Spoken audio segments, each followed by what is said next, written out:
Good morning and welcome to another episode of Talk to the Doctor. For what I think is a really cool episode, I've got to say, with my friend Rusty Long, world-renowned big wave rider, author, adventure traveler, photographer. Many things this man is into, and we're about to find out more about it. What's happening, mister? Yeah, good, KV. Going good. Awesome. Things are good. Good to see you, and stoked to be here and have a chat with you. Just super stoked to have you over, Rusty. Thanks for coming. And just really want to dive in straight into, let me just go at this. Where would you say, let's just talk about your childhood. From what I know, you guys grew up at State Park here in San Clemente. Yeah, I grew up here right in the state park because my dad was the lifeguard there, the head lifeguard in the Trestles, San Clemente, Doheny zone. So there's a little neighborhood right there that got to grow up in. That was took about like 3 minutes to be at the beach, and just it was a dream little space for a kid. Got good waves, a park to just go around in on the bikes and BMX and just build forts. I mean, you name it. It was just like, it was such a good time to be a kid in San Clemente in the 80s. Oh my goch. I mean, prime time. you were in the prime of that. I was, but I mean, understandably, I have a lot of history in that area too, and it's like a little, like you're like Tom Sawyer and Huck Finn over there. It's just so nature. The waves at State Park in that era were so good. Yeah, it was proper good. I mean, I grew up getting barreled when I was a kid, like felt like a weekly basis. We started on boogie boards there, and we'd go down and just go pack barrels, and we were like 7, 8 years old. And then I didn't actually start surfing until I was 10, believe it or not. Yeah, I stayed on the boog for quite a while. And just getting barreled off your ass. Just getting barreled, hitting El Rolos. Totally. I mean, and it was, it was a lot of fun. And then about 10, it was kind of like, I was like, okay, I should probably start surfing now, like. What was your first surfboard, if do you recall? First surfboard was a Doyle, like one of those Maury Doyle, like chunky 7-foot things, egg. So we shared that between my brother and my sister. We had that one board, and we would go down to trails, and that was like our Friday ritual with my dad. We'd have Friday beach day, like get off school, go down there to the trails. Pops would have his cooler with a 6-pack. We'd have a 6-pack of like soda and some good chips, And you guys shared a Doyle. And we'd share one Doyle, and then two of us would each have our boogie boards, and we'd be riding little waves, and we'd share that one Doyle surfboard. Incredible. I'm just getting incredible visuals in my mind of that right now. And then and then the next board I got was I got this short board at BC actually, and it ended up being like too small, and I couldn't figure it out, couldn't ride it. So then we ended up getting a hard egg board that was a little bit bigger and a little more foam. Yeah. So kind of rode on an egg for a while, and then ended up getting a short board finally, maybe a year later. So I had a pretty like unconventional, like when you look at all the kids these days that are like 5 years old with their custom boards and stuff. I mean, we had a pretty unconventional like start out. Yeah. So I'm like 11 still riding an egg, That's so awesome. And then my brother went to a longboard. I went to a shortboard, and then my brother went to a longboard. And he actually became a really good longboarder pretty quickly. I think I remember a little bit about that. Yeah. Yeah, he was like winning contests. When he was like 12, like he was the top junior longboarder in California, one of them. That's incredible. When you think about both of your guys' trajectory, that it started out on boogie boards, Doyles, longboards, what I'm saying? And then when he went longboard, you went shortboard. That was on a BC?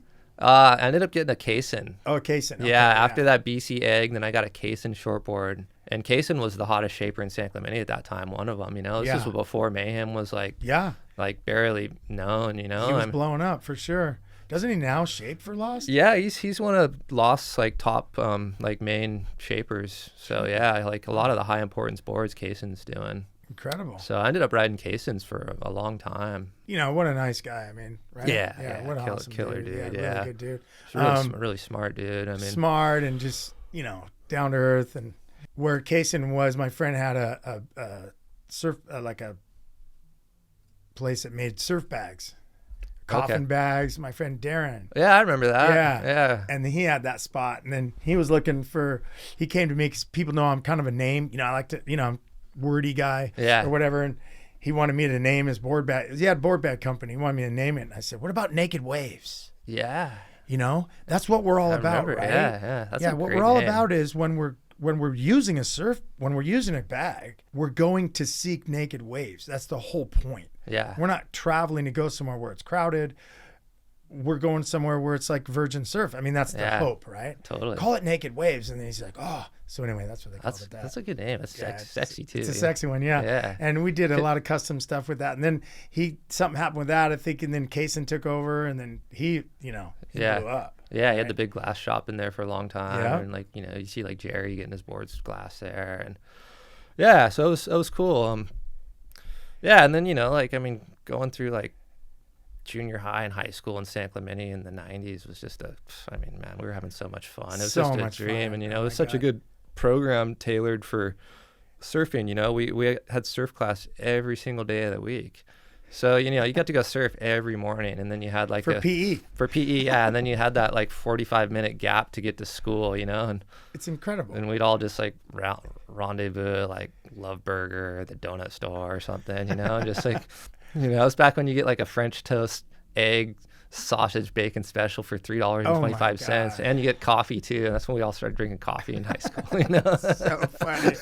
It's so funny because I talked to people from out of town, and someone was here recently, and they were just blown away that we have surf PE. To us, it's like a rite of passage. You know, totally. That started the year that I graduated. That was the first year that started happening, and then they started the Scholastic, you know, the contest, right? Totally. The first year, so my graduating year, was the first year that happened, and we smoked everybody. And, you know, that's been a thing forever. And I think from what I know, the most wins are between San Clemente and Huntington, which is in full-on rivalry. It was a full rivalry then, yeah. And we were the champs all the years I was there. We were the national champs. Like, we won the whole nationals at Trestles. It was fun.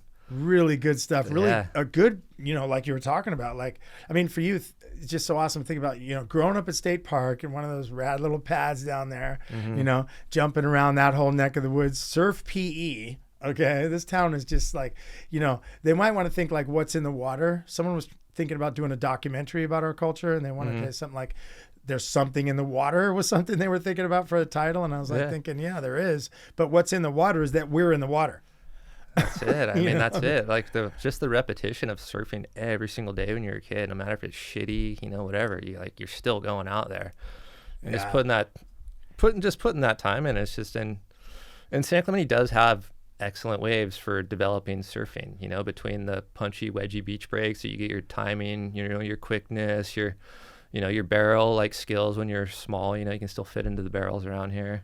Totally. And then obviously you got the points, and, you know, that's where you got, you know, learn how to do rail surfing and just, it's such a great like combo. And then obviously, you know, it's like, you know, we're strategically located, so easy to be able to travel to Hawaii or mainland Mexico, where then you get like the real deal waves. So like, you know, if you're able to start sprinkling a bit of that in, like how we were when we were kids, you know. Totally. Or even jumping down the coast, going to surf Blacks or the reefs in La Jolla, or up, you know, Rincon or up to Halama or what, you know, we're pretty well situated, you know. And then at the same time, growing up when we did, it was, you know, and this is true for everywhere. So I'm not over here trying to sing the blues, because everyone's dealing with this, is, you know, now it's like the crowds and the whole way that the culture is so washed out in a lot of ways. There's not so much of a, I don't know, territorial energy, you know, is its own thing that can have a dark side too. But the fact that we grew up in a place that was pretty much our own, you know, you paddle out in San Clemente back then, you were surfing with San Clemente people in a small town where everyone knew each other, and there was a lot of camaraderie and just a lot of brotherhood here. And I think what I've always been interested in is to see how the surfers before you influenced you. Like, say, growing up at the time that you did, there's the one side, like, who comes from here that you think was influential to you, but then also globally, you know. So I would ask you, like, as a Grom, who, influence you as San Clementian surfers?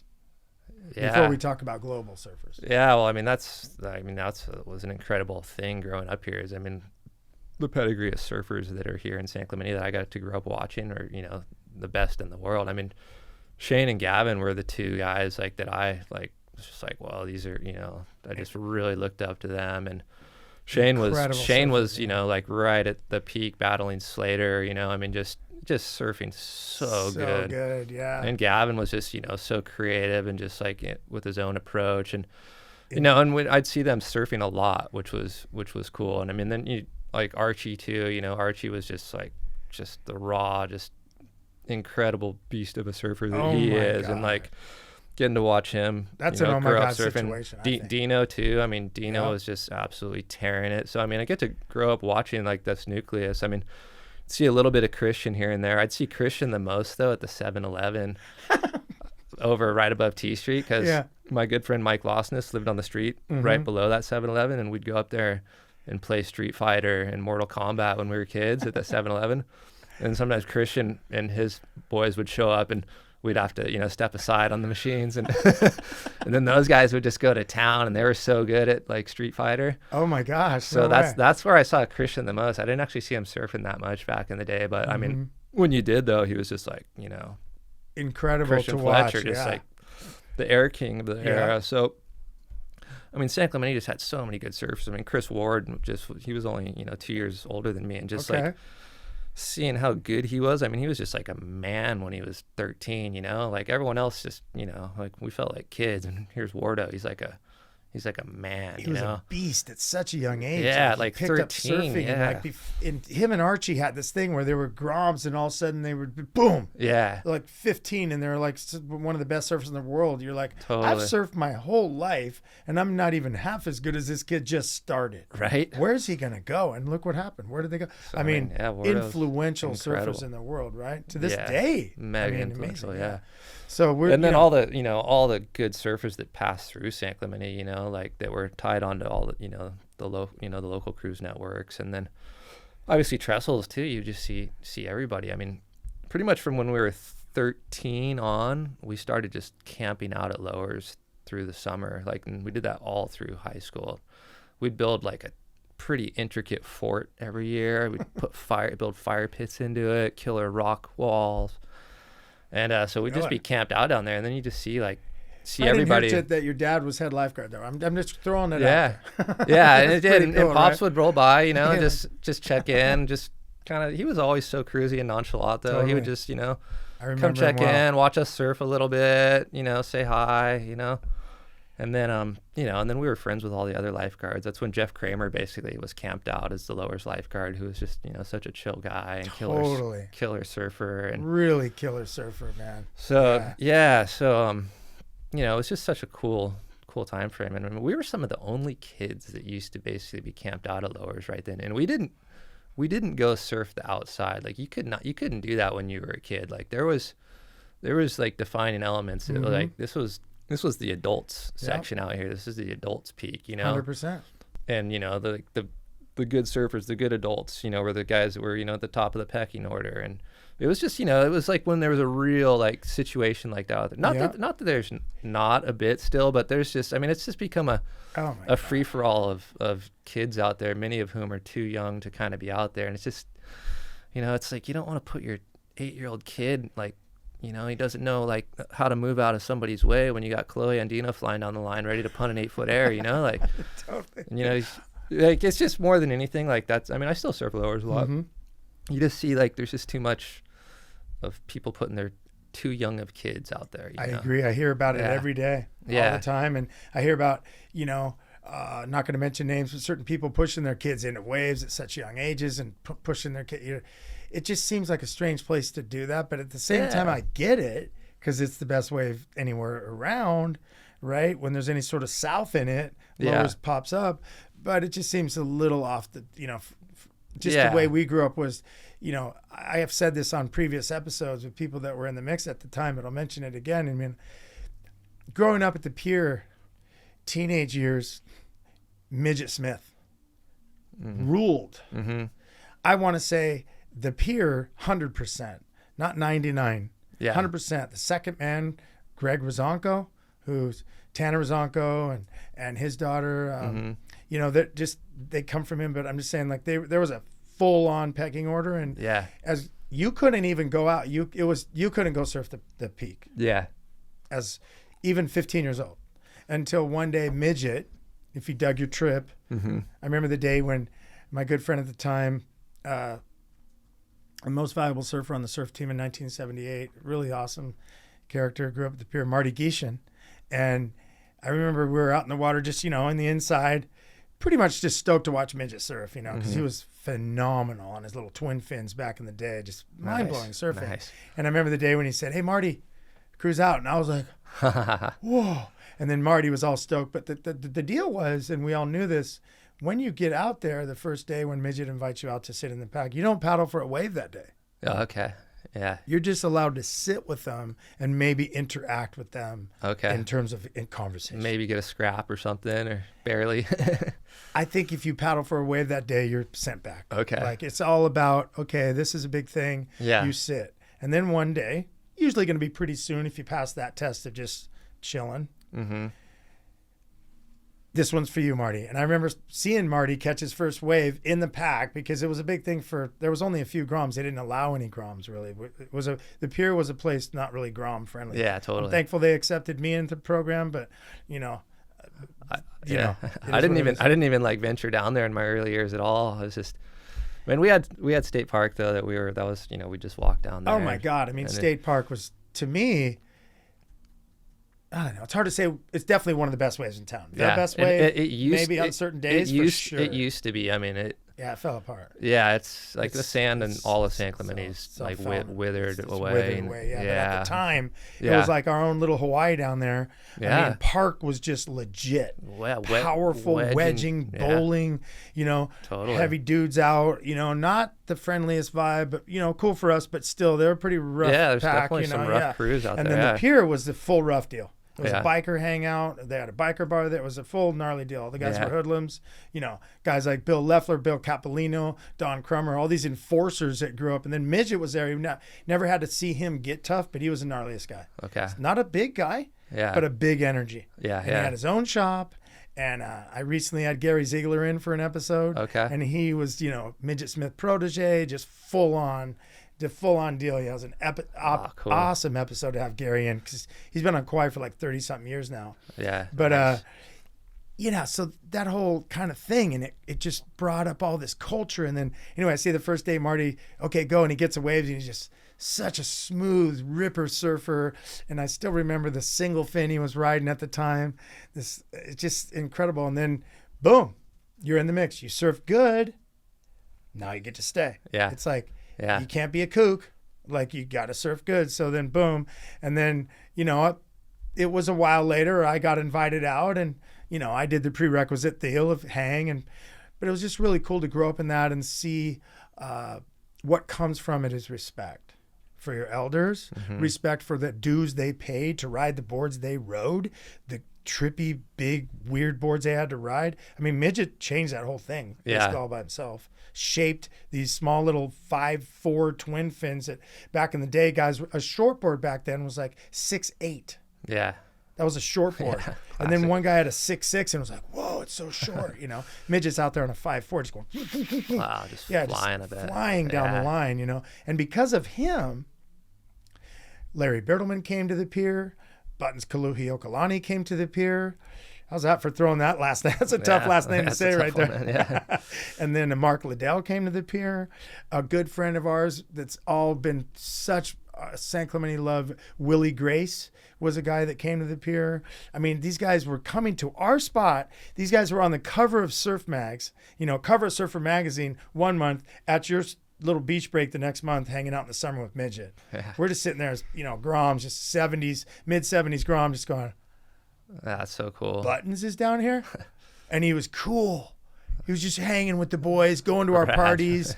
Just, those guys were hanging with us. It wasn't like too cool. They were just totally just so nice and funny and wild. And like I said, going to all our parties and, you know, just just totally with the, it was such an awesome era, you know, the fact that you were a Grom at that time and then came up in the 80s like you did into the 90s. I mean, definitely grateful. You know, it was the golden era of California for sure. For sure. And especially here in San Clemente, but every California.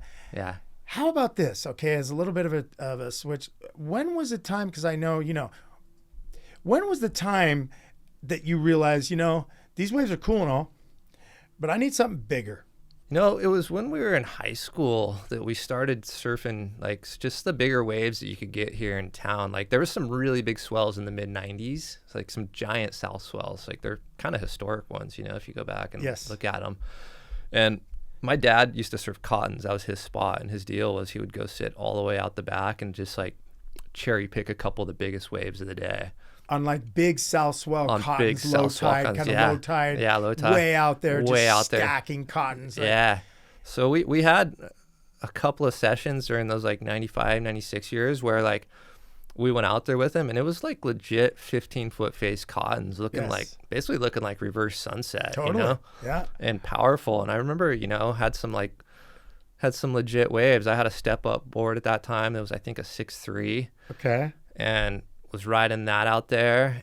And then at the same time, during like one or two of those swells, we surfed out at West Reef, you know? Yes. Outside of the Pier in Mariposa there. And we had like one session in particular that was like proper legit. Again, it was like 10, 15-foot faces and just like shelving like bully rights, you know, looked like Todos or something. Yeah. And we, you know, we just had our little Grom pack. I think there was like 5 of us went out there, my brother and I forget who else, but yeah, I know I got a couple like nugs that day. I got barreled on one out there and like it became like the town hero or like the high school hero. Well, it's maybe a gnarly for a minute. spot. Yeah. Let's just throw it out there. West Reef's a gnarly spot. Yeah. And when it's breaking, pumping in that right. Yeah. Yeah, that right breaks kind of in front of the rock. It's right. We were taking off right next to it. It's yeah. gnarly. And you can see it from the pier. You can see it from the beach. Whoa, see that guy drop in? Yeah. You know? Like, it's a gnarly spot. So yeah, that was like early high schoolish years. And then kind of got the bug to want to go to Hawaii, and then we're able to go to Hawaii when I was 16, I think, and like North Shore. Yeah, like that was something that was really cool that happened. Like, you know, the Hawaii connection that I made good friends with a lot of the Hawaii crew through the contest. They'd come surf the NSA Nationals, and like Fred Patachia and Jason Shibata and Dustin Barca and Roy Powers, Jesse Merle Jones, kind of. Like there was a crew of guys that used to come and they ended up staying with us like through the summer months. And, totally. So I had a really, you know, good Hawaii connection kind of through, you know, through the high school years too. Yeah. So then got to start going to Hawaii when I was like, you know, I think I was 16, maybe 15, 16. And got to start surfing Sunset and, you know, just kind of progressively and, you know, just kind of got that element. And then Todos Santos was the other thing that was in the mix and, you know, everyone kind of talked about around San Clemente, and you know you'd see it on the cover of the magazines, you know, Parsons, you know, the McNulty's, McNulty's, yeah, right? Joe McNulty worked at the San Onofre Surf Shop, which was right on the south end of San Clemente, like right across the overpass bridge that we could walk over, and there was a liquor store there too that we used to hang out at and play Mortal Kombat and Street Park Liquor. And Joe Bones worked in there. Oh my god! And Joe Bones worked in the Santos. So when me and my brother were kids, we were just little shop rats there too, and we just incredible. Like we were pretty like, you know, we're pretty funny little kids, just, you know, just free spirit, yeah. And Joe was a character, so we'd just sit in there and like laugh a lot. And anyways, so Joe would tell us about Todos a lot because him and his brother were charging it. Would that be Sean or Brian? Terrence. Oh, T-Bone. Yeah, okay. Terrence. Yeah. So yeah, Terrence. Anyways, so like Todos became this like, you know, this fascination. And then my sister's boyfriend in high school, this guy named John Walla, who's like, he was a senior when I was a freshman. He was kind of the one local guy that really started surfing it. Todos, yeah. Okay. And then he ended up taking us out there when we were kind of in high school too, and with my dad, and got Todos really good the first time we went out there. It was like 20-foot faces. So kind of all through high school, you know, just kind of had an accumulation of events between, you know, Hawaii, Todos, and then just kind of was like, yeah, man, this is cool. It's comfortable, you know, like hadn't surfed anything bigger than like 20-foot faces. And then it was when I was like 18, or we ended up getting out to Todos and we had a proper day. It was like where there's like 20-foot waves coming and 40-foot faces. And I was like, whoa, okay, this is a whole different ball game now, and so much water moving. So the much. Difference between whatever you want to call, 20-foot faces versus 40-foot faces, it's not just the size. Yeah. The amount of water that's moving is just mind blowing. You feel so insignificant. You have to paddle it's just everything changes. It's never gone unnoticed to me how gnarly that is. I've just always been in awe of those dudes when it was Greg Knoll or whether it was Roger Erickson. Okay. Mm-hmm. Or whether it was Kenny Bradshaw, right? These dudes always just, was it Brock Little? Like so many guys, I would just be like a surfer with them in that era, just going, what the fuck? Yeah. Like I never got it. Like, cause I would be out in waves like that, just going, I don't know. I'm not that guy. Yeah. I'm a high strung person and I think my nerves take over and I just get all not comfortable, But so I remember asking you one time, like, Rusty, like, I think we're over here for a fight night. And I was like, what's up with that? Like, what's up with that? And you explained it to me. And what I recall is that you said, I got a big wave and I wiped out and I lived, Kavy. I was looking at you going, okay. Yeah, like, that was on that first big Todos session that I was talking about. I wiped out on a solid wave and like what kind of wipeout? Like on the drop or like what? I had an airdrop wipeout and it was a bumpy day this day. It was big and bumpy and I just hit like one of those boil just mogul chop things and had like a proper wipeout on a big wave and yeah, just went through the ringer, ragdolled like, like you can, violently, and then just drug underwater for a football field. And I think I was under, it was for sure like a 15-second hold down, and, I came up and I was pretty comfortable, and, that's kind of like that one experience kind of like triggered something in my head. It was like, okay, you can handle this. And I was pretty confident at the time. Like I was a lifeguard, like right at that time, like right when I got out of high school, I was a lifeguard for a few years on the military base. Oh. So I was in really good, like something I wasn't aware of. I was in really good, like swim shape. Swimming condition. Yeah. And then just like through like some other things, like I started, when I was like kind of later in high school, I started doing the Kaju Kempo training here in town at Gary Forbach's studio. Awesome. With our good friend Eric, who's, teacher, and another friend named Dave Michaels. So I had like a couple of really good years where I just had like a foundation of doing that too, and like gaining body awareness, and between like the fitness I had from that and then the lifeguarding and just surfing so much, like I was just really like felt like I was just in good condition, like primed up physically, mentally, through all that. So I just kind of like I started like doing yoga at a pretty young age around then too. So I just kind of had like a good foundation to kind of like be able to be comfortable in bigger waves and that makes a lot of sense. Be able to handle, like situations and know that I could like, I was always confident I could hold my breath for a 2-wave hold down, which is, that's much the worst case scenario. Obviously getting knocked unconscious is like, the worst case scenario. Yeah. But like, mostly other than that is getting, a 2-wave hold down. You need to be able to sure you can hold your breath that long. Yeah, that's a while too. Yeah, it's a while, but I was just sure when I was, from a pretty young age I could do that, and then just kind of from there it's just kind of was able to just start traveling more and more, and that's when Puerto Escondido like became a big part of my life too. When I was 19. You started going to Puerto? I started going to Puerto, yeah. I won a free airline ticket down there. This is when I was working at Rip Curl Surf Shop too. Like that was kind of one of my jobs, and lifeguarding. So I had a couple of things, and there was a surf shop team challenge, and the first prize was airfare to Puerto. Damn. And our team, it was my brother and a guy named Chris Biata, who's a great surfer that moved to San Clemente, still is one of my like old dear friends. So it was the three of us, and the contest was at the trails, and we won it against every surf shop in California, basically. Surf shop challenge. Surf shop challenge, sick. yeah. And you guys won. And we won. And got a ticket to Puerto. And then I got a ticket to Puerto Escondido, and basically. Which became your first time to Puerto? It was my first Oh my time, gosh. and I just went solo. I had a window of time before I needed to start lifeguarding. It was in May, and I just was like, okay, I'm going. And I happened to see a couple guys that I was friends with from Latin America, Otto Flores, who's from Puerto Rico, who used to hang out at Lowers a lot, and here in San Clemente, and a guy named Magno Martinez, Venezuelan guy who shreds, you know, and he was a great surfer. He was at Lowers a lot, and I saw those guys in the water one day, and they just like, we're going down to Puerto.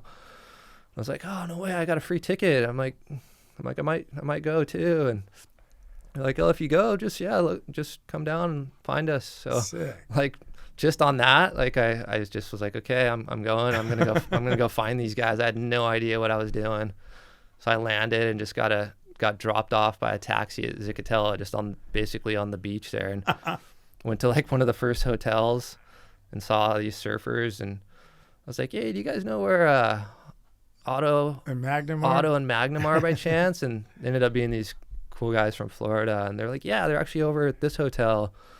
And I'm like, can I leave my bags here and go find them? So I went and found them, and they're like, no way, you're here. And they're like, they're like, yeah, you can stay with us. And they had a big old like suite kind of like thing, and Scott Eichner was with them, who ended up, I didn't know who he was. It was when he was kind of getting going with his water photography, or he was pretty fresh in, but he ended up being the biggest water photographer in the world, you know? Wow. So for Surfer Magazine, he ended up like, I think he's got more cover shots than anybody, you know, just the fisheye king he became. Wow. So he was with them, and I ended up getting to like hang with those guys for 2 weeks, and we scored Puerto. Really good Puerto? Got great Puerto. Like how big you think it got? It got like 8 foot plus, but a lot of really good 8 foot plus days. Yeah, really quality Puerto, and I got some great waves, like best waves I've ever had in my life. That's got to be so exciting. And you were about what age at this time? I was either 18 or 19. Okay, right in there. It was the year after I graduated in 99, and it was in 2000. Okay. So yeah, it was right there. Awesome. And that kind of gave you, a hook into more juice, right? Gave me a hook into more juice, and then from there, after that, I was like, I need to go back to Puerto again next year. So I ended up going back to Puerto again the next year, and got it epic, like proper epic. And that's when Todd Morcom was just the man down there, and I got to meet. I'd met Mork like the kind of a year or two before in Hawaii, because I was going to Hawaii in the winters right then too. I kind of had a little program going, Cool. I was doing a semester at community college at Saddleback. Okay.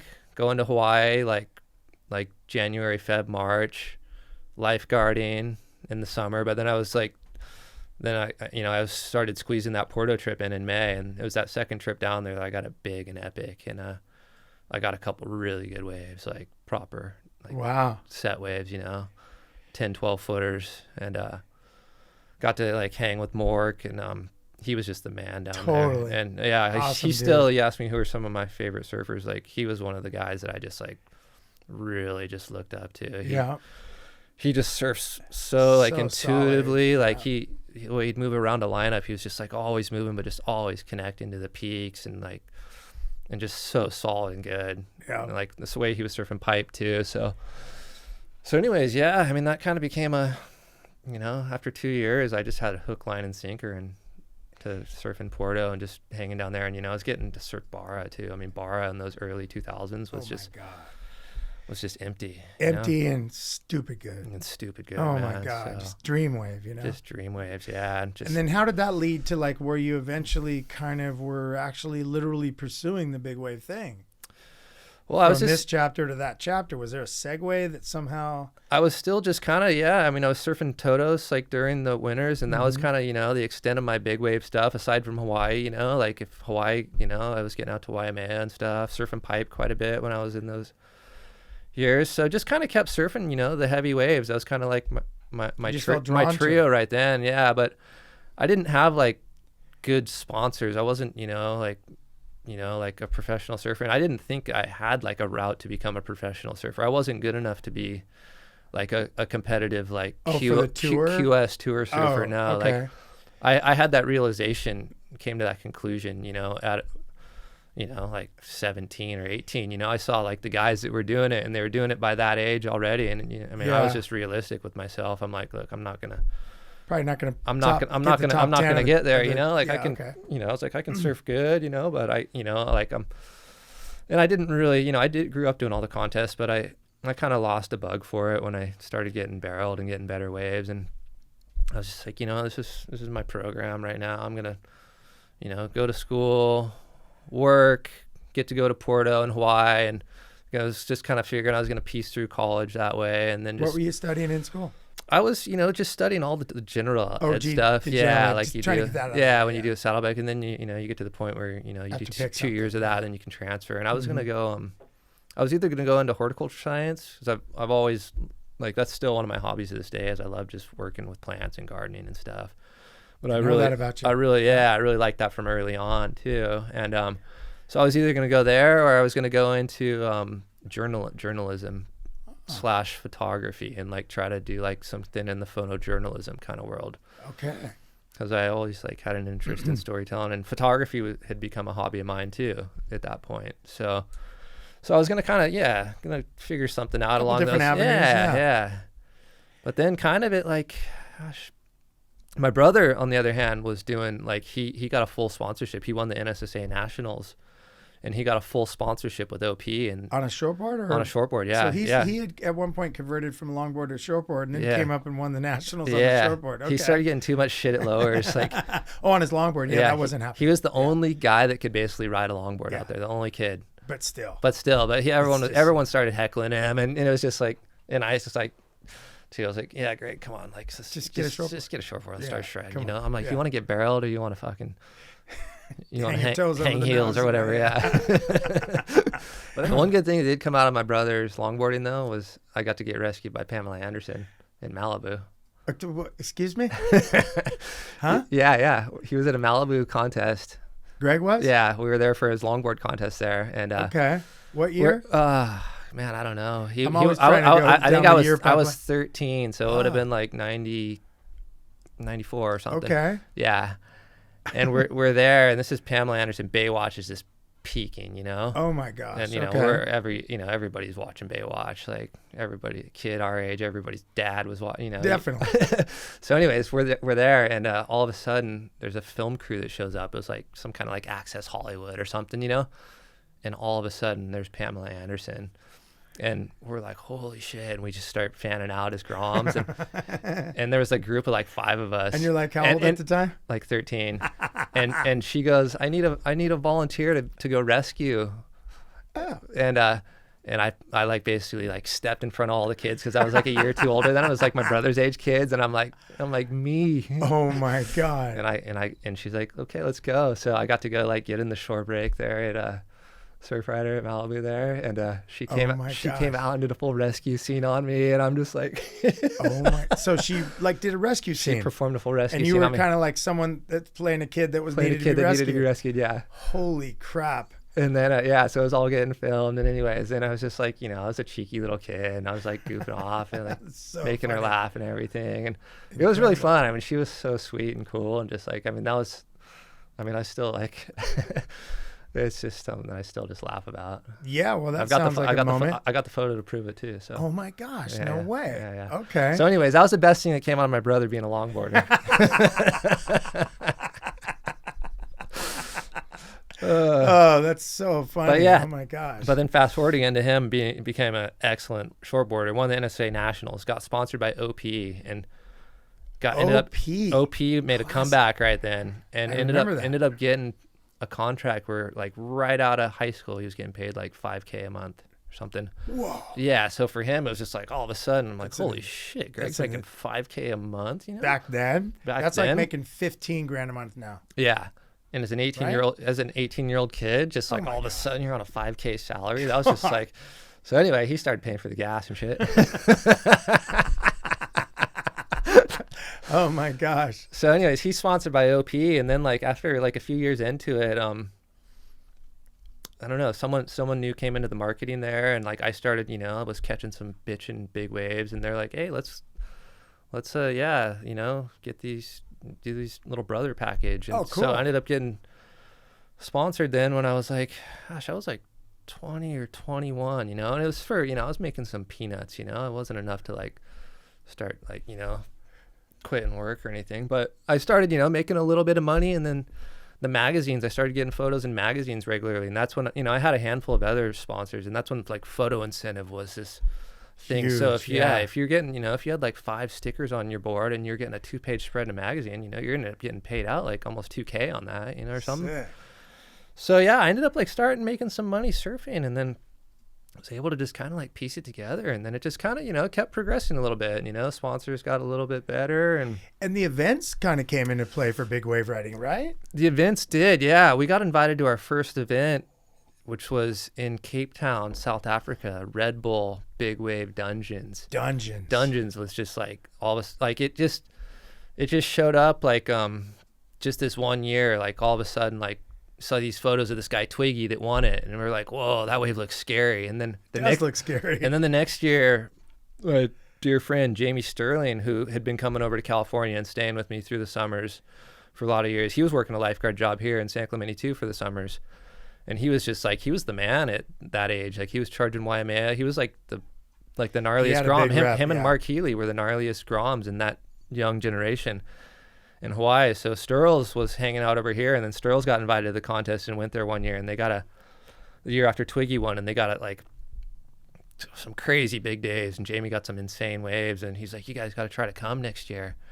So we kind of like threw our hat, our names in the ring, and all of a sudden, going to South Africa. We got the invite, and we're going to South Africa, a Red Bull event. Wow. They put us up for a month at this like estate with like 4 houses in this estate.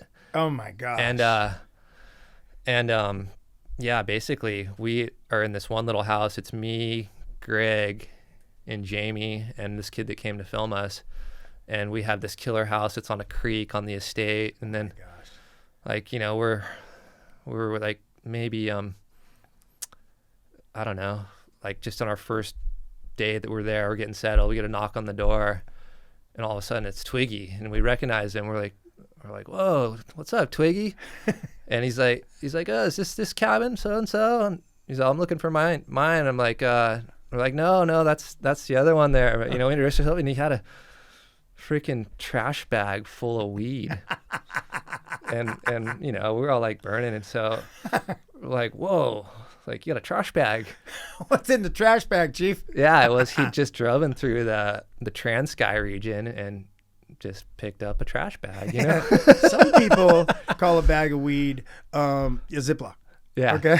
No, this is a trash apparently bag. When you're in South Africa, a bag of weed is a trash bag. Yeah. Because you came off the Transkei. Wow. Yeah, big old just spears, So we're like, whoa, this is cool. We're in Africa. We got like this. God.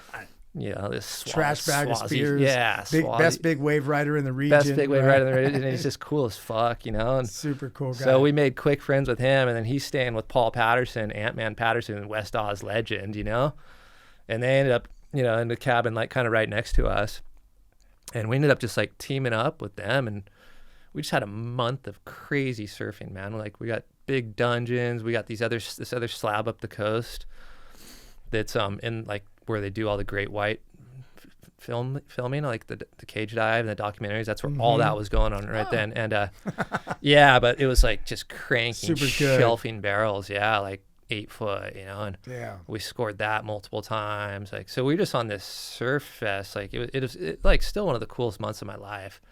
And then Red Bull just was hosting us to the T, and some of the clubs were just absolutely raging in Cape Town. So like we were surfing hard, and then we had VIP to all these best nightclubs in the world in Cape Town right then.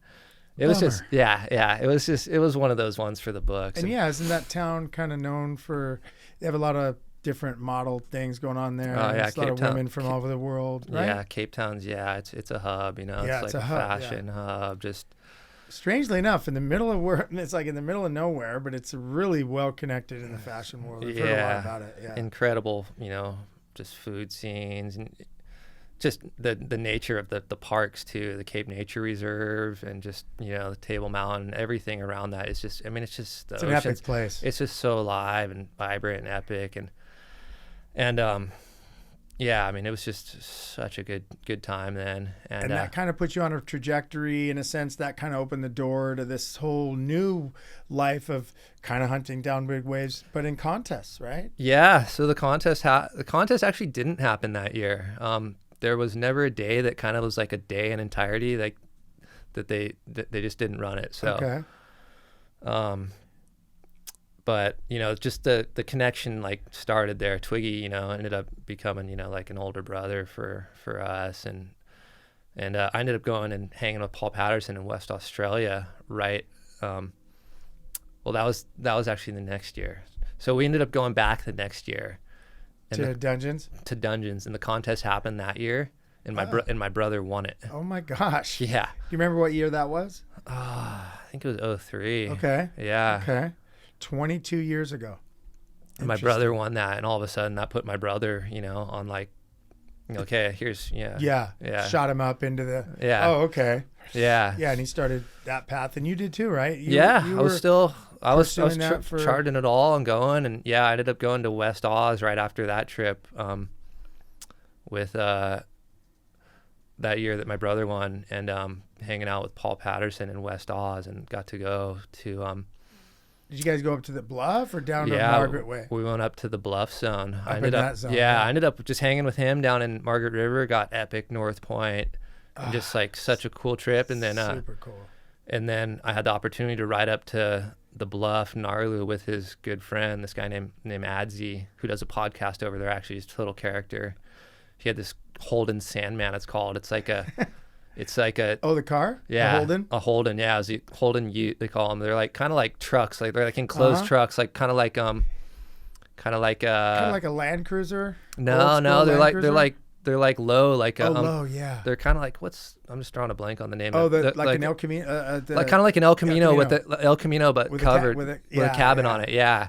Yeah, those are cool looking. They're really cool. Yeah. So I ended up just having the opportunity to go up to the desert with him, and I knew Jamie Sterling was up there, and he was up there with Tamayo Perry and Scott Eichner. Okay. So I got to go up there, and I ended up linking up with Tamayo, who'd been spending a bit of time up there, and Jamie, and that ended up being like a trip that just kind of like was a one for the books for me too. One for the books. What an incredible place. Still to the day, one of the best tube shots of my life. That wave up there they call it Slater's Ride or Monuments. Like very few people had really like kind of even surfed it back in those years. And it's like a backdoor barrel that ends up basically finishing right on top of the reef. Oh nice. So yeah, so I went there with Tamayo the first day. Jamie had hurt himself.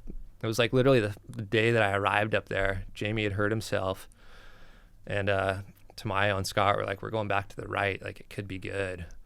And we get there, and it's just like bombing, like maxing out for the wave. And Tamayo had gotten pounded out there like earlier too, and he was just like, "Nah, you know what? I don't feel like surfing it right now. Like there's so much more swell coming." And yeah, he didn't. And Scott's like, "Hey, you want to go out there? Like we could go. Like there's some crazy ones. Like I want to go shoot, you know." And I was like, "Sure, let's do it." Went out there, first wave, ended up just getting this perfect barrel. Oh my and God. Scott got the photo of it. That's still one of the best photos of my life, and just like such a memorable wave in my life, you know. Oh my gosh. And then the next wave, I got locked into one that was like getting ugly, and I tried to jump out over it, and the thing, like I got hit by the lip and ended up slammed, like pounded, and then went back out, and then the biggest set of the day came in, and it landed like right on my head. And washed me to the beach. And after that, I was just like, I'm good. Yeah. But Scott, I'm good. Yeah. But yeah, I mean, we had no idea. That's when, you know, it was all just film photography. Mm-hmm. And so, you know, I didn't see the photo until like a month later or something. But anyways, that trip ended up just being incredible, and, you know, started a long friendship with Tamayo, who I ended up traveling quite a lot with in the subsequent years. And who, became another just, you know, close friend, and obviously, you know, passed a year ago. Yeah, just in such a wild life scenario, you know. Yeah, it's just like, man, that was a mystery. Just wild, you know. It's just, I mean, place he surfed his entire life, and, you know, shark got him there. Just, I mean, the surfing that he was doing at Pipe during those like kind of like through the 2000s was 90s 2000s was just like mind blowing too. He was one of those guys that just would just be mesmerizing at pipe, you know. Did he ever win pipe? No, I mean, I don't he think did he was really good there, right? I'm not sure about any contests. But I think he went out on those, you know, when they go to Hawaii and then they have when they allow like a trial. The trials, trials kind of thing. I feel like I remember him doing well in that. Like, I'm pretty sure he did, or else he did so good free surfing that he got so much coverage. He would have been winning. He would have been winning Wave of the Winter like multiple times if that existed. Like that, yeah, I don't think that actually existed then, or maybe some form of it did. But he got a lot of attention for riding, but he became known as an absolute pipeline aficionado. Totally, right? Where all respect, and then of course lifeguarding this whole trip. You know, what a reputation, what an awesome dude. It's so cool. You guys were good friends. You have friendships with so many awesome people in that realm, but many realms just because who you are, you know, as a person, right?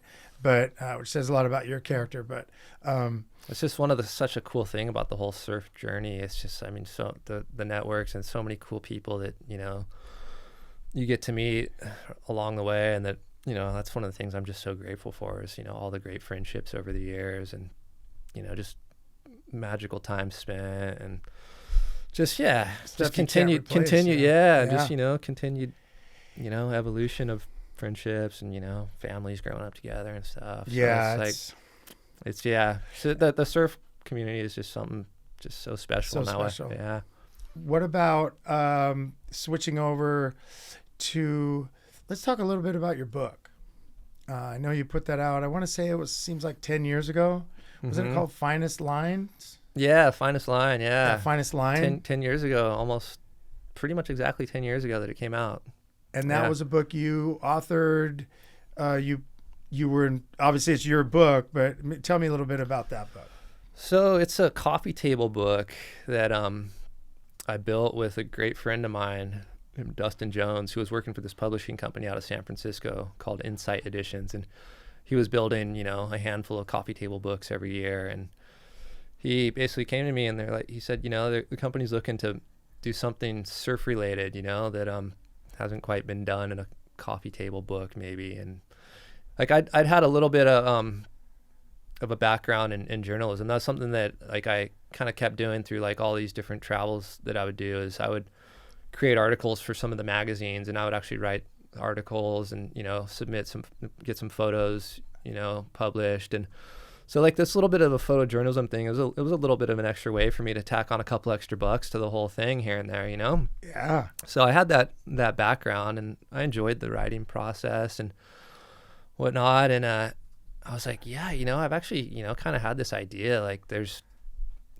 hasn't been a conclusive coffee table book of kind of the past decade when big wave surfing's just kind of gone bonkers at all these different places around the world. Like there's not a place where there's all these kind of historic moments and photographs in one place, and just, you know, the kind of the basic stories of the place told, you know, like, so I just kind of pitched the idea. I'm like, here's these 10 or 12 locations around the world that have been the defining locations where big wave surfing has just gone to a whole crazy new level, which it did during the like 04 to 2013 that I was making the book. Okay.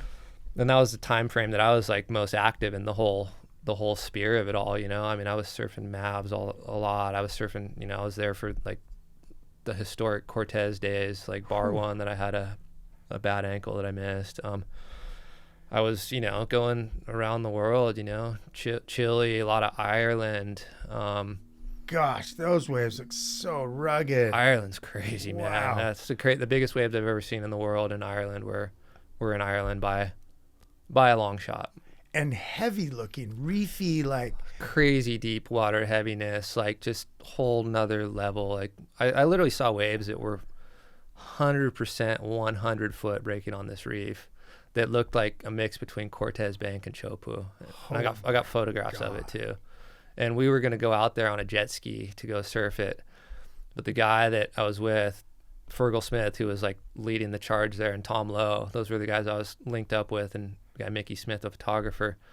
We had 2 jet skis, and we were going to go out there. And the day that we were going to go surf, we woke up and Fergal had like terrible food poisoning. He was the guy that was like kind of really leading the charge. Yeah, he was the guy who's going to be charging. And he was like freaking bedridden. Couldn't like, so I was just like, first thing I was like, that's a sign. I was looking out at the ocean, and one of the skis was kind of like acting up a bit. Oh my gosh. And I was just telling the guys, I'm like going out there with fucking one ski like that's good and one ski that's maybe not good. I'm like, there's 100-foot waves out there right now. Like, this is just like, It's Coast Guard's not going to come get us, you know, like.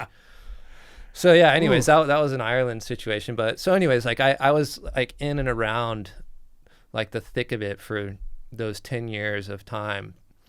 So I really thought I could, you know, like I had the kind of, you know, the ability and the kind of, you know, the authority to be able to tell these stories with, you know, just like either being there or being like, right, you know, like one person off and hearing it from, you know, like the people that were really doing it. So that's what the book is. It's a lot of interviews from the guys that were really doing it.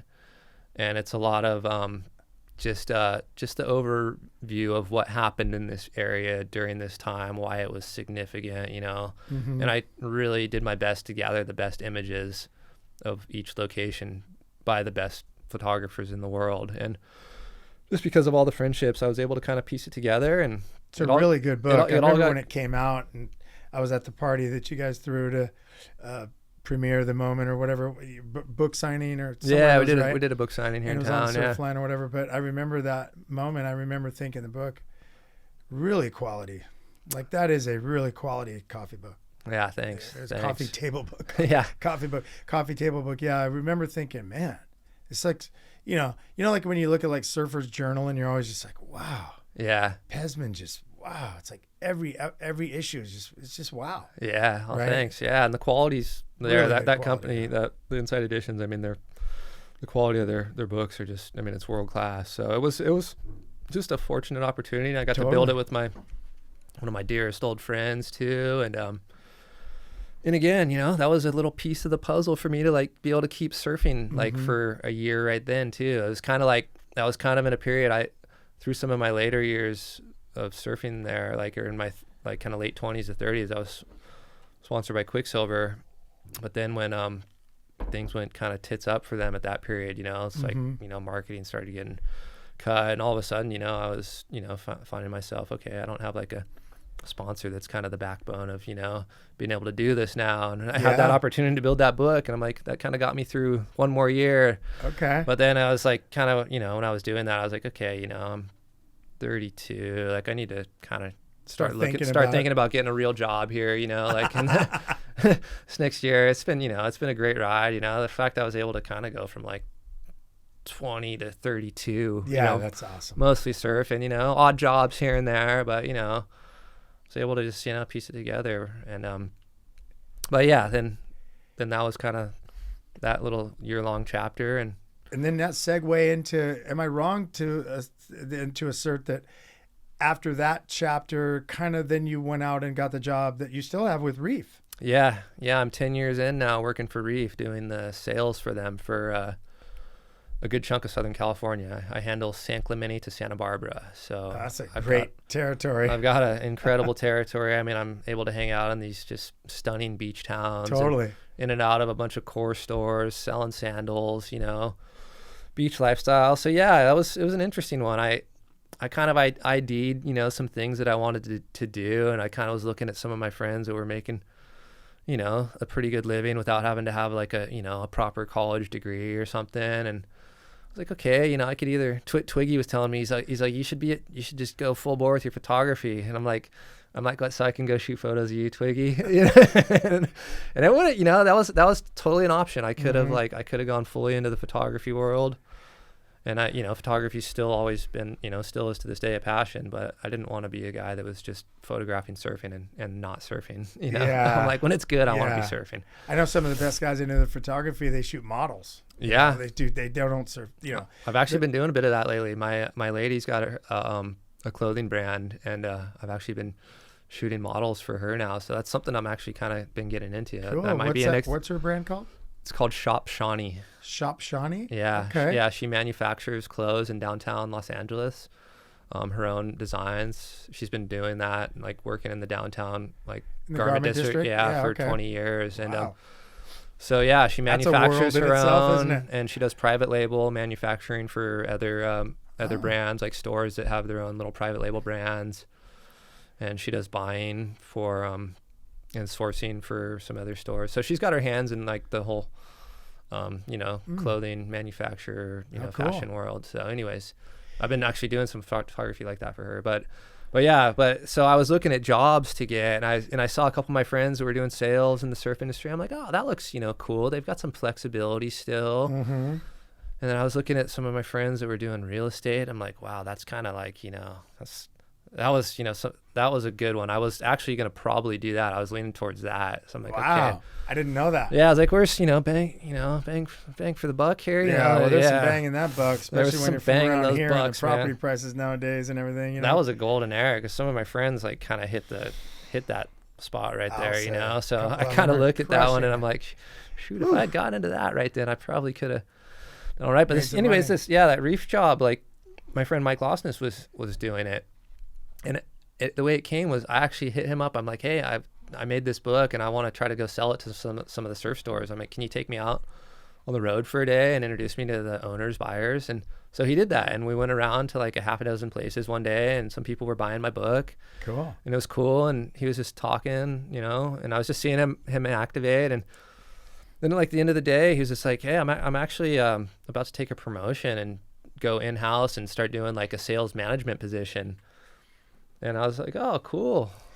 And I'm like, congrats, rad. And then my wheels were turning. I'm like, so that means his job's going to be open.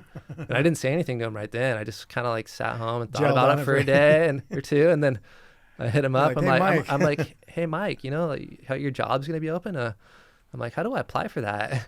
And he's like, are you serious? I'm like, yeah, actually, I kind of need to get a job this year. And, it interests me. I mean, I think I could do sales pretty well. And, I just want to apply and see what happens. Totally. So I went through the whole application process and interviewed by the VPs of the company and full process, brushed up my resume and, at the end of the day, I mean, everyone gelled with me at the, in Reef. The guy that was the president then, Jeff Moore, was, really all about having athletes as reps. He'd been at Vans and kind of activated that deal. He just liked having just like core crew on the ground, Yeah, that's smart strategy. So he was, a big part of that. And another guy, there was the vice president of product design named Tom Cook, who'd also been at Vans before that. Just a super creative, just awesome dude, him and I just kind of clicked. And so anyways, next thing you know, there I am, a month after the book came out, jumping into a full-time sales position at the start of summer when shit's just activating for sandal sales. Totally. So all of a sudden I'm just like thrown into the fire. And I mean, I went from being kind of a freelance, still surfing, to like literally working 60 hours a week, like to start. That's what it took me to click in. I was just like, I woke up in the morning, worked until I went to bed. Damn. And that went on for, a while. I mean, it's still a very time consuming job, and but it goes through ebbs and flows. Like I get these quiet times of the year, like where I'm able to just go surf or just be online, always handling business online. But I mean, it's possible you could do that from one of your that's what I do. You could be in Madeira, that's like it for and still hooking it up. That's what I do. I mean, for the winter, I mean, around Christmas it really closes down for a couple of weeks, few weeks, and I'm able to get over to Madeira for a chunk right then, and then I get another little ebb and flow, like kind of in May I get to go down to Puerto. Then I usually again like a October kind of trip, I usually get to usually back to Madeira or Puerto, wherever the waves are best. But it's been an incredible like job career that I've been able to have for 10 years. Good for you, man. Allowed me to keep surfing a lot, So I'm still as it's passionate. all surf related. I'm still as passionate about surfing as ever. I mean, I want to get barreled and be in good waves as much as ever these days as I and ever. You get to though, right? I mean, well, I know you have what I believe is a almost 2-year-old daughter. Yeah. Right? Yeah, she's coming up You on said 2. with your lady. Yeah. And so I know that's also, that age, especially raising a child, there's a lot of energy it takes, and with your job and everything. But I still know that you get away with it. I mean, recently I know you were in Madeira again. Yeah. I just got over to Madeira for a quick one in March to wrap up a project. So it was like 8 years ago. I purchased a house out there. I'd been traveling to Madeira since the year 2000. That was actually one of my very first international trips too, with my dad and my brother. I saw it in the magazine. That wave. Saw like it was Todd Chesser and Ross Williams, and it just looked magical. These green mountains. It looked like Big Sur, but with perfect blue water and waves, and looked just like unlike any waves that I saw in California. So convinced my dad to take us over there. And then Pops, we're going to Madeira. Yeah. Oh, we are? Okay. Yeah, we went and we fell in love, and just I kept continually going there. It became part of my kind of regular rotations of places I could travel to, and just had like a connection and love of the place. And then I was just there. It was like 8 years ago now, having just an incredible trip, scoring. Like it was around Christmas time, and wasn't looking for property at all or anything. It wasn't even like on my radar. And then I just was just driving in the mountains, kind of where above where Jardim do Mar is. Ended up seeing this for sale sign on a gate that was down this narrow little driveway. And for some reason it just pinged me, and I'm just like looked at it, and I'm like, I just want to go look over this gate and see what's there. And I looked over, I'm like, whoa, look at this bitchin' old house, and look at these old trees, and like, oh, these apple trees, and just all these fruit trees. And I kind of looked around, and I saw no one was around. So it's a pretty private little zone. And so I jumped it, and I walked the property. I was like, whoa, this place is just like magical. And went back and looked it up online, and it was like, for like, what we're talking about, American style, it was just like, a fraction. Oh, the cost.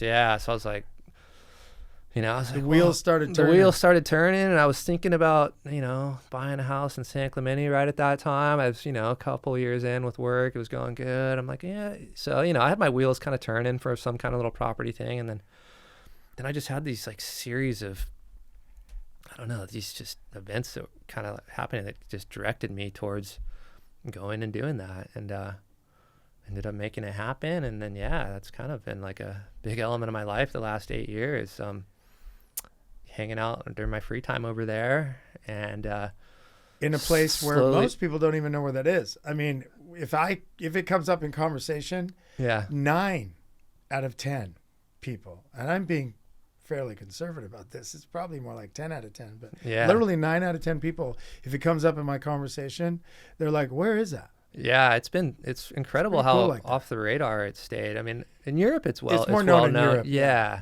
But for America, for whatever reason, it's been, it just remained very, very low key. And it's just not on they don't even know where, they think it's a county in Northern California or something.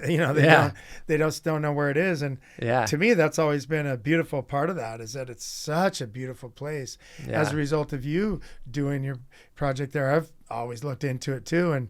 And always just been in awe of just everything I've ever looked at or read or heard from you, or every single thing, the friendliness of it, just every single thing. Yeah. The organic food, the fact that it's like a Garden of Eden, I don't know. Everything I've looked at just always makes me go, wow. It really is a mind-blowing place on earth. Like the amount of food that's grown like per like square foot. I don't think there's anywhere probably growing more food than that island. It's just terraced like you wouldn't believe, and every terrace is growing some kind of fruit. I mean, you name it, from the tropicals along the water, papayas, bananas, mangoes, passion fruits, up to like the stone fruits. Like I'm at 2,000 feet elevation, but a mile off the coast, and I've got plums, apples, pears, peaches, all that kind of stuff. On your land. On my land, nice. Yeah. And it's just, just Bountiful. People are still just farming there. Mm-hmm. Like, my neighbors are all growing sweet potatoes, onions, carrots, a lot of the root vegetables.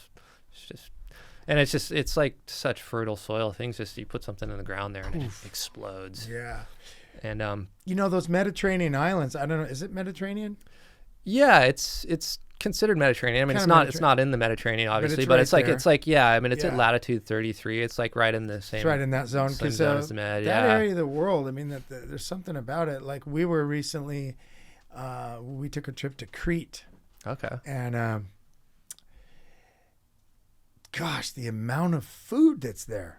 It's just amazing. It's just an island of food. Like, Yeah. I guess they say it's one of the only self-reliant islands in the world. I mean, if they get cut off, Yeah. they're fine. I think that's You just know? European civilization in general a lot too. Mhm. I mean, it's been such old civilization, it's not, this few 100-year-old society. It's not a startup. Yeah, it's not a startup. So, I mean, they've got their ancient olive groves, Yeah. their ancient, you name it, grapevines. And it's just, the importance of growing your own food it's very much, something that's ingrained in the culture. I mean, China's the other place I saw that.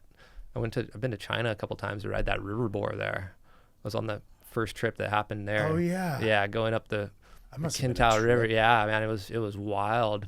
I mean, That's a long wave. yeah, we got to ride like a 5 or a 6 mile chunk of it, doing step offs and just chasing the waves as it moved around different sections of the river.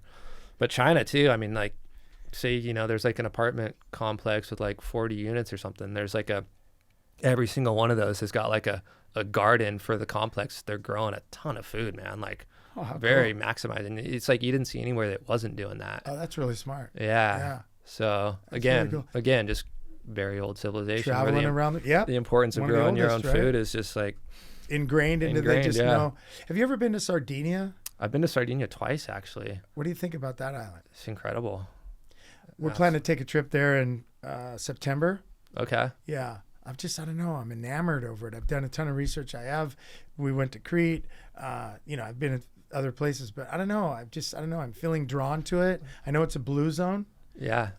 And it just, I have a friend that's Sicilian and they have property in Sicily. And I looked into that too. And that looks really That looks really cool too. really cool too. You could almost double them up, Yeah, but we're similar to what you kind of have done with Madeira, where my wife is a Greek citizen. Okay. So that affords us the opportunity to buy property in any EU country. That's huge. Yeah. Yeah. Which means And reside, you get totally yeah, just, get yeah. the residency. So we both gel on the idea of having something in Madeira. Mm-hmm. That's French, Yeah. which is EU. And it's very not common that, Americans end up with a property in Tahiti. I'm not saying it can't happen, but it's a whole nother bag of tricks. And so that is an island I've always magic just spot of the world beautiful right there. Yeah. magic spot, Madeira. I love Tahiti in general, but just Madeira was just because I've spent time in Taha and Raiatea and on Motus all over Tahiti, but there's just something about Madeira that was just pure magic. And Cool. she's been there a bunch, I've been there a bunch, and we just both gel on that. As like, Cool. but then thinking in terms of like somewhere in the Mediterranean, I've always feel just for a lot of reasons, I feel drawn to that region. Mm-hmm. I love Southern California. I'm from here and all, but I just feel like it's pricing us out, and it's getting super crowded. And I always love it. Yeah. California is my favorite place in the world, hands down. I think as a state, I'm just constantly mystified. It blows my mind, California. I love California. So much like I'm a California variation, spirited person, 100%. Yeah. But it's been exploited to a point that it just is difficult for me. Mm-hmm. And I feel that a lot of places feel that way. I know a lot of people on the North Shore of Oahu or even outer islands of Hawaii are talking a lot about, it's just totally being overrun by money that has come and just it's like the people from there can't afford a house there really, Yeah. So it's really changed the culture, and we're just looking to kind of get into something where we might be just off the beaten path, much more agricultural existence, hopefully like an off the grid type of vibe, Yeah. where you can get a place kind of similar to what you did. As you know, I talked to you a lot about Madeira and everything, but I'm just a fan of, I really like going to the beach. And that was the one thing that kept me a little bit from it. I think it's everything else about it was insane, but the one thing I was like, I just, Yeah, it doesn't have that's it weird. doesn't have the sand, but to be honest, like I've gotten accustomed to kind of like there are a couple sand beaches actually, but there's just other places that are like some great just kind of flat big rocks, or there's I saw that. there's like yeah. some some like old just kind of harbors that, you know, you bring down a nice little cloth pad, you lay your blanket on You'll that. Be good. Yeah. So and then you got these docks that go jump into the gin clear water, you know. It looks so like incredible. So yeah, I do miss the sand a little bit, but at the same time you end up working past it. No, but, you work around it. Yeah. Well, then I'm looking into Sardinia, and I'm seeing these. It looks like. Well, first of all, it's a pretty good size island. Big. It's big, right? Yeah. And there's just whole spots. I haven't been there yet, but I've just done a ton of looking into it, and talking to people that are Italian that just go, "Oh, Sardinia! Oh my!" You know, it's a big thing. It's gorgeous, but it's very remote, Yeah. kind of, right? They say it's the most. If it was a county, it's the most remote county in Italy. Mm-hmm. So it's got that whole kind of country vibe. But there was just beaches and stuff I was looking at going, it looks like Laguna Beach with 50 years ago. Yeah. Like, and there's nothing more dreamy to me than that. Yeah. Or San Clemente 50 years ago. Like, well, I was here 50 years ago, but I'm saying 70 years ago, whatever. You just go, whoa. It just looks like I like to run the beaches. You know, I like to run the beach. So it's like, I could just see I don't know. It just blows my mind. I vote for it, KV. Go. I know. We're go, looking and at I'm going to come visit September. you. Yeah, exactly. It's perfect. Think about it. I could be in Sardinia. You're already in Madeira. Yeah, let's do it. Pop ping. So let's do it. Yeah, we're looking at that. Now we have with her citizenship, it affords the opportunity. I mean, but like, you know, you could still buy. I mean, you bought in Madeira, so yeah, you can buy. You process. just need to you need to figure out, like, once you want to become a resident, you need to figure out how to do that. There's a couple different ways. You know, one of them is keeping a job and income coming from the States. Yep. So, you know, there's different ways. There's ways to do that. Yeah. So there's ways. It's other ways, you know. You can go if you've got a very creative, like, legit business plan, an idea that you're going to actually like enact and do. They will grant visas for that sometimes. Absolutely. Yeah. So yeah, those are all things I'm kind of navigating and thinking about. Yeah, because it's like you said, California has gotten to the point that it's, you know, it's hard to see like a long term here anymore. Like, I mean, like, for instance, here in San Clemente, like, you know, you need $2 million to buy a house, and not even a gnarly house, unless like you unless you like start a very successful, you know, or a successful business at this point. Like, there's not many jobs that you're even getting with a college degree that you can afford that. Like, even if you have two incomes that are making, you know, $150K a year each or something, like, it's still like, it's just, it's gotten to this outrageous place to have that American dream of owning a home, being able to set your roots down, raise your kids, feel like I've got some sense of stability. I mean, man, I wouldn't sleep good if I had a $15K mortgage payment every month, you know? It's incredible what's happening. Like, where do these people get all their money? I think, like, you know, a lot of people like, I think a lot of people made real estate moves in the past, you know, you know, it's like, okay, if you're on, you know, if you hit one of those good booms and, you know, and you bought it before, you bought before, and then you sold something, flipped something, made a big chunk, you know, I mean, you definitely see quite a few of those stories out there, or a lot of people are getting stuff passed down. Yeah, they got family money. Yeah. God, there's all this money coming into San Clemente. It's just like, oh my gosh. I mean, people that buy houses now, and you just see a little house up your street that's like, you know, 1.8. You're just going, it's a box. Like, what? Know. You know, where we saw that for 250 or 300 years ago, like normal. So, but in a way, everything happens for a reason. Obviously, everything happens for a reason. And it'll kind of push some of us, you know, most of my best friends I grew up with are all gone. They've been gone for a long time. Yeah. So, you know, some of us are here still for the reasons we are. I'm super happy to be here doing what we're doing. But at the end of the day, there is a need to get somewhere where you can go. I like to go back, like with Madeira. You're going back 50 years. I mean, you're back in pure... Like, that's just living in a pure sense, right? Yeah. And like, I just feel like I'm looking for that spot for me. Feel good about what that, you know, what we're looking at. We've done some traveling around that part of the world already, but I mean, yeah, Europe's where it's still at. I mean, people are still like, it didn't accelerate quite the way it did here. And the food thing there, they don't even have GMO there.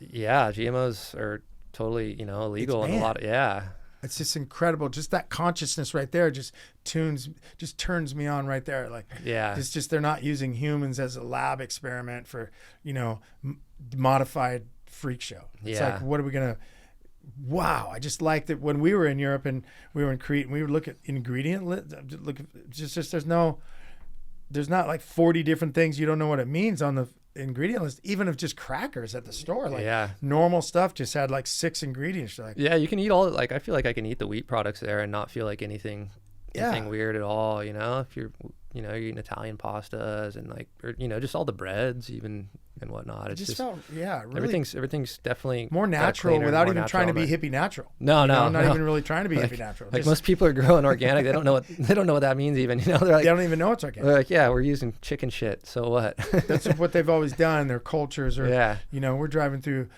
all over Crete, and it was just incredible how many farms. There was so much food. Yeah. And there'd be little food stands on the side of the road, and we'd always stop and talk with it. Just have so much fun getting all this food. We had a kitchen where we stayed. We stayed in an Airbnb, and we're just cooking. Like, we went out a couple times, obviously, but I mean, we would just cook our meals. Nice. Such good food. Such good it just ingredients. tasted so, like, almost like you remember food tasting when you're a kid. Yeah. Like, I don't know. It's like our food kind of, I don't know, whatever's going on, but yeah, awesome stuff. I mean, when you think about all the possibilities that we get to do with these roots in San Clemente as we've gone to see the world, come back home with such unique perspectives on life, you know, so we're still here pursuing what we're pursuing here with such incredible roots and such a reverence for our culture, and that we come from so much pride. Totally. But, you know, but in the midst of all that, we've got a bunch of surfers on tour. You know, it's incredible. It's still, I mean, San Clemente is still just such like a breeding ground. Yeah, the forefront of it, like absolutely still. I mean, it's mind blowing, the caliber of surfers that keep coming from this town, and caliber of surfers that hang out here too. You know, I mean, you got Mick, come around. Yeah. You got Mick, who's got a house here. Kelly, I mean, Felipe, Jordy. You know, like so many of the absolute best surfers, you know, are around here too. It's a decent base. If you have to have a base in Southern California, you know. Oh, it is, yeah. Like, it's 100%. Incredible. Yeah, it really is. Like, I mean, I used to think about that whole rivalry we have with Huntington. Is like, well, wait a second. Huntington does have a lot of exposure to swell, right? Mm-hmm. It just gets a little bit. It also gets a lot of wind. The wind hits there first, right? Yeah. There's beach breaks there. Yeah. It's all beach break. Yeah, I'll get a little old riding that every day. I mean, it's cool or whatever, and they produce good surfers or whatever, but I mean, how many surfers they got on tour right now? Whatever, not trying to be mean. I'm just saying, like, we just have what we have. Is Kanoa Igarashi, he counts kind of, yeah. He does, yeah. Even though he claims Japan, he's Huntington though. He's Huntington. He grew up in Huntington, yeah. So I think that's what that's their claim to fame right now, right? Is they got, and he's a rad surfer. I'm a total fan, yeah. Brett Simpson had a killer career. Simpo came out of there, yep. Yeah. They've produced a couple in the last 20 years, but I'm just saying, like, in the big picture, I guess it's funny because we have that rivalry with Huntington back in the high school. Back in the high school days, yeah. And, you know, and there's that thing, right? Yeah. Oh, we can't even. There's no, I mean, well, what's our breeding grounds? Think about it. We have reef break. We have reef breaks, solid reef break. Mariposa is just, you know, it's not quite what it was, but I mean, when it happens, it's legit. Good reef break, right? Yeah. We've got beach breaks all over town. T Street becomes a reef break when it's a big north at low tide, right? Totally. That's breaking out on the reef. I surfed that with me and Archie huge last winter. It's like 15-foot faces out there. And fun. and really fun. Right? Yeah. And then you got beach breaks, reef breaks. What? Let's count Cottons as a point break, should we? Yeah, it's a point reef. Point reef. Yeah. So you got Cottons, uppers, lowers, churches. Call Santos. Got to be a point down there somewhere, right? Old Man's or one of them. Hey, those waves are fun. Like, 5 point breaks, reef breaks, beach breaks, and they have beach breaks. I'm just saying, and they have good beach breaks. Yeah, no, it's fun. But we produce talent because our talent pool. And the other thing is, what else are you going to do here? I mean, there's not a lot to do in San. It's like coming from Aspen and you didn't snowboard or ski. It's like, what are you here for? I mean, maybe if you got into like a, you know, if you were a good baseball player, football player. I mean, if you got it, we do have that too. But Sam Darnold, but biking, right? But it's a strange one to grow up in a beach town like this and not participate in an ocean sport. You know, it's like so weird. It just doesn't feel. It doesn't feel right. Yeah. So we're pretty stoked on that. We have our, you know, our heritage and our town. It is changing, but everywhere's changing. Everywhere, right? Yeah. So my feeling is that the one law in the universe is change. Yeah. So sometimes people would come at me. I remember when people were coming at me, and I was involved with a couple environmental campaigns. When they did that thing and they had a bumper stickers called Save Strands. And those guys were coming, KV, you know, come on, man, we got to save strands. And I remember just kind of feeling like, you know what, guys, I love you for what you know, it's all good or whatever, but You're not going to save strands, brother. Yeah, you're not getting in the way of $1 billion No. development. Money is going to take that. Yeah, Oprah's buying a house, just, sorry. Yeah, they're all doing it. And you can pick it and you can put up the stickers and you can fight. But the truth is, it's just go find your next paradise. That's what you have to do, yeah. That's change. That's just the nature of the deal. So like if you're that tripped out, don't try to, I can't, there was a few fights that were won. I mean, the fight to not have the toll road run through Trestles. That was a fight. That was. So, we fought the Orange County Sanitation District thing when they were trying to reduce the amount of treatment they were doing with the sewage, and we won that. Okay. And that was a great thing to be involved with. So I'm not saying never stand up to fight, but I feel like there's moments when you just have to say, change is inevitable, brother. Yeah. And maybe when the new people are coming here, and this is how I deal with my way of dealing with this, because I've gone through a lot in myself about seeing San Clemente be so, what's the word? Gentrification. I just feel like the law of the universe has changed. So it's my turn to then change with that and go find my new paradise. Yeah. And it doesn't mean I don't want to stand up for my home, but I don't really want to be that guy. It's like, just, that local mentality where you're just resisting change to a point of what change is inevitable. Yeah. You don't want to have any bitterness flowing through you, and you don't want to. I had to work through that, though. I'll be honest. I had to work through some of that. You don't want to have to be the explainer, and like even if you're politely explaining, just I just want to go with the flow to some degree. But there was a part of me that felt like, but then all my best friends that I grew up with are all gone. They were always like, how are you still there, KV? I'm like, well, I'm pursuing things here. Yeah. I got things I'm doing that I can do in California that I can't do elsewhere. Like my good friend Mark Shira and Don Crum and I went to Puerto Rico in 1988 for a month. Insane. Our first trip, we were just blown away. We loved it. Day we were leaving, Mark Shira looks at us and just kind of mentions that I'm just going to hang. And we're like, I know, but pack your bags because we got to get to the airport. And he goes, no, I'm not going home. And I'm like, wow. And he's been there ever since. Nice. Been there since 1988. And it's like he stepped off and he ended up like, painting houses in Puerto Rico. And I was like, that's all cool, but I still want to see lots of the world. And I still want to go back home and tap into, there's so much going on here that I want to see at least seasonally. Yeah. And then I just knew that I had other dreams that I had, Yeah. So, but both of those are really cool things to do. But most of my friends didn't have much pursue here at that point. They were carpenters or they were, whatever they were doing. Yeah. Mechanics. They were just I'm just going to do that in Cal. Why would I just do that here? Yeah. If you need to set roots down in one place and you want better waves, there it is. It's like Hawaii or, like Puerto Rico or, it's like Dave Harris moved to El Salvador, like, I don't know, decades ago, right? There's just guys that I know that are in different, cool spots all over trickled all over the world, guys in Indo, Australia, all over the world. And, obviously everyone goes to Costa Rica and Hawaii. Yeah. I mean, right. I don't know. That's just like Puerto Rico a little bit, but bit of Mexico, Cabo. A lot of Mexico. Yeah. A lot of our friends are in Mexico, right? But I would just say not too many people ventured out as far as like with, a place like I know you have land in Puerto, you have the spot in Madeira. I mean, that's really venturing off the beaten path. Yeah, a couple cool. different spots. Yeah, I mean, it's kind of been a long game kind of a plan, where I've always just had this idea in my mind that, this next phase of life, I don't know when it'll be, but I'll figure out a way to kind of be in these two places that I love surfing the most, and that I've been able to get these, the foundation set up, with property and Puerto that I don't have anything built there yet, but, and then obviously Madeira and kind of, have this idea that, okay, maybe I'll be able to in the future be able to be, 6 months here. Yeah. 4 months here, and then couple months back and forth. Couple months back in San Clemente, passing through with the family. So I don't know when or reality of like it all, but sure. But yeah, it's kind of just it's been a long game kind of a idea, and I think I think there will come a time that where you'll be where chilling, where I'll be like, yeah, okay, I've figured out how to kind of hit that next phase completely, and I like hearing just kind of going to like a simpler kind of a existence where I can go and just grow most of my food and just kind of have that really tranquil, just close to the earth lifestyle that not that I don't like have it to an extent here, but it's just not the same. I live in a. It's just. I live in a basically an apartment condo, you know, Oh, yeah. which is great, you know. That's totally cool. But it's like the amount of rent, the chance to buy and own and get the monkey off your back one day, just to actually chill and go, yeah, I own my pad, you know. Yeah. Where you just have to pay, you know, the land tax or whatever. Like you can really get the monkey off your back. So yeah, the dream isn't alive here for us on that level.